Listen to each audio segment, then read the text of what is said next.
মাতৃত্ব। নারী, স্মরণে রেখো, মাতৃত্বই তোমার সর্বোত্তম অহংকার, যা যে কোনো অহংকারের ঊর্ধ্বে, যার উচ্চতা মাপার মাপুনি আজও আবিষ্কৃত হয়নি, হবেও না। কারণ শাস্ত্রীয় পণ্ডিত বলেন, জননী জন্মভূমিশ্চ স্বর্গাদপি গরীয়সী, যা বিস্তৃত আজ নারী পেয়ে বিপণন দুনিয়ার হাতছানি। আজ সে অর্থের বিনিময়ে দম্ভিত দেহের প্রদর্শনে ব্যস্ত।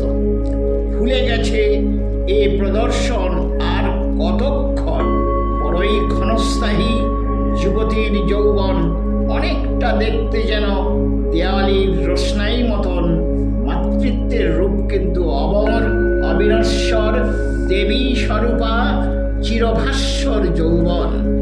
মাটির অবনীতে তাই আজও অমর মা দেবকী, মা যশোদা, চন্দ্রমণি দেবী, ভুবনেশ্বরী দেবী, ভগবতী দেবী, মা মেরি ইত্যাদি।